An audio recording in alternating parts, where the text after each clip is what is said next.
demanded a refund.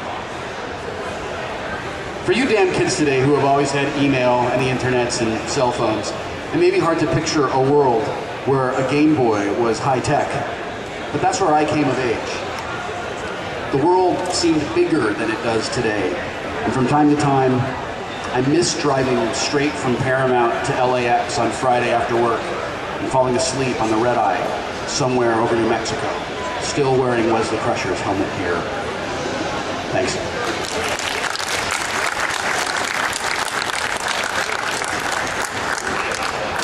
So every convention season, I put together one of these little chapbooks. I go to a little printer by my house, and I put a bunch of stuff together that is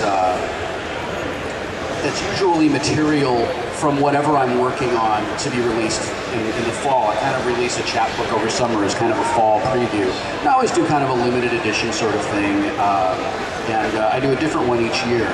The project that I'm working on right now is super ultra top secret, and it would not be in anyone's best interest, particularly mine, to reveal anything from it now.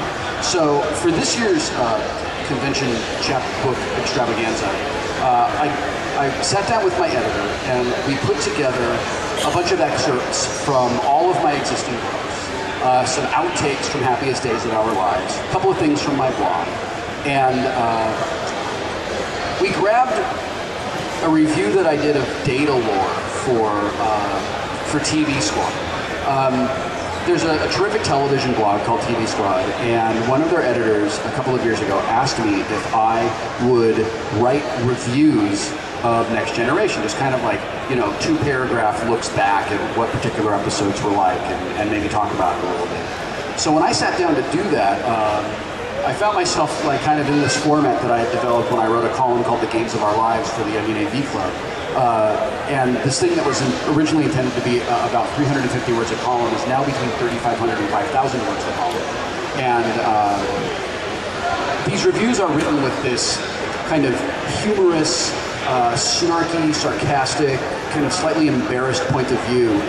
Imagine, if you will, that you have opened up your high school yearbook and you're looking it over with some of your friends, and you just keep thinking, I can't believe I ever thought that was cool.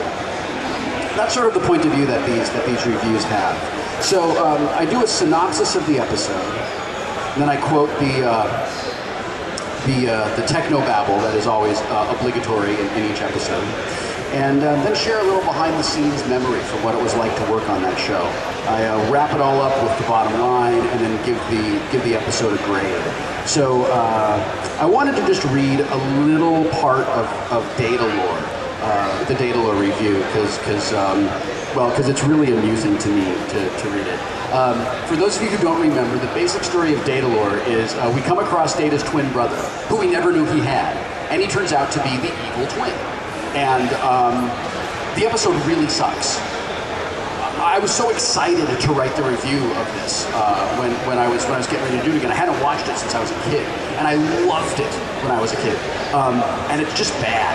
Like the characters do really just ridiculously obvious things that they shouldn't do, and things happen in the story because the writer decided, well, this needs to advance the plot, not because it was organic to the characters, and even Brent Spiner's really great portrayals of Data and lore can't completely save the episode. And I have this scene here between Wesley and lore, which I think kind of encapsulates everything that's kind of wrong with this episode. So I'm just going to back up a little bit before that starts and jump into the middle of the episode here. Okay. Over the next few scenes, this is right after Data and Lore have discovered each other. Over the next few scenes, Data and Lore get to know each other. Lore tells Data a little bit about the ship and her crew, including this totally not gay observation about Wesley. He has a child's body, but we have found him to be much more. That is a direct quote from the script, ladies and gentlemen. And Lore pretty quickly reveals that he's a complete dickwad. He also gives Data a Scientology recruitment speech and reveals that he lied when he said Data was built first. The truth is, Lore is the big brother. Which doesn't make sense. Lore's such a dick. He seems more like a middle child, but maybe that's because I'm a big brother and, hey, got your nose, stop hitting yourself. Why won't you stop hitting yourself? Sorry. Maybe the big brother's a dick does make sense, after all. Lore gives Data a whole bunch of shit about the way he talks. Sorry, this is written for an adult audience. I'll try to clean it up on the fly. Lore gives Data a whole bunch of grief about the way he talks, his efforts to be human, and even sings a little song that's centuries old. Data thinks nothing of this and leaves Lore alone in his quarters to enjoy unrestricted access to the Enterprise computer, as long as Lore thinks very carefully about what he's done and writes a 5-paragraph essay explaining himself to the captain. Yes, that's not going to lead to any shenanigans.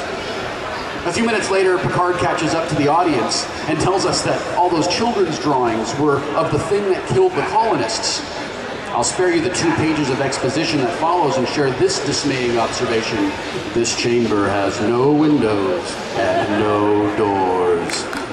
Also, Tasha's security console was designed by Dick Cheney and can track the movements of every single being on the Enterprise, including Lore. Data leaves the bridge to go see exactly what Lore's up to.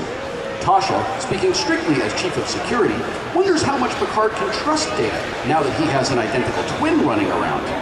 Everyone on the bridge looks at her like she farted, and Picard tells her that he trusts Data implicitly.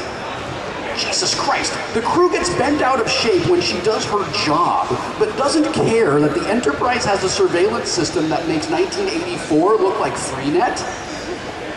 Data catches up with Lore, and Lore shows Data how human he's become by deactivating Data. Not with the on-off switch placed on the mantle in Act 1, but by slipping him a Mickey in a glass of champagne. While Data struggles to stay awake, Lore reveals his devilish plot to give the life forms on the Enterprise to the crystalline entity, just like he did with the colonists on Omicron Theta. Anyone who is surprised by this, please subtract 1 million geek points. Back on the bridge, Echelon tells Worf that Data is transmitting something on a subspace channel. Apparently, Starfleet can develop the most intrusive surveillance system in the universe, but they can't make it any more accurate than Homeland Security's no-fly list. Riker looks around the bridge, sees all the commissioned officers he has available to him, does a quick scan of the ship's manifest to see who's on duty, and decides to send Wesley freaking Crusher to discreetly sneak a peek at Data. Worf says, excuse me, Justin. Commander, but since I'm kind of in the security department and all, and I'm a big old Klingon, shouldn't maybe I go check this out? Riker replies, not gonna lie to you, Worf. We all know that, Riker replies, I'm not gonna lie to you, Worf. We all know that if there's anything funky going on down there, you're just gonna get your ass kicked. So I'm sending the boy Wonder in his giant brain instead. Wesley jumps up from his console and shouts, "Whee! I'm in Starfleet!" as he runs to the turbo lift. Worf growls, but inside, he's secretly grateful that he's staying safely on the bridge. Lore, disguised as Data, is contacting the crystalline entity when Wesley shows up, and discreetly checks up on him thusly. This is how Wesley discreetly checks up on Data. Wesley, "Hi, Data! Look at how totally in Starfleet I am!" Lore, "Hello, Wesley. I am not Lore. I am Data. Look at Lore, who is on the floor, while I, Data, am standing here doing nothing suspicious." Wesley, "Wow, that sure does look like Lore. Neat. I better not call security or anything, since nothing suspicious is going on here. Oh, before I leave, here are all the reasons I and everyone else on the ship would suspect that you, Data, were actually Lore, disguised as Data, contacting the crystal of the original series, and I am intensely proud of the time I spent working on Next Generation. Even in episodes like this one that we can kind of laugh at now. And I'm really grateful that Next Generation was first run syndication in 1987, because if it had not been, the show would not have survived its first season, because it's just not very good. We can see these glimmers of it, you know, there are these occasionally it breaks the surface of the water and grabs a breath and reminds you that it's still there, and then it just sinks right back down to Angel 1. But we're really lucky because if we had been on the air 5, 6 years later,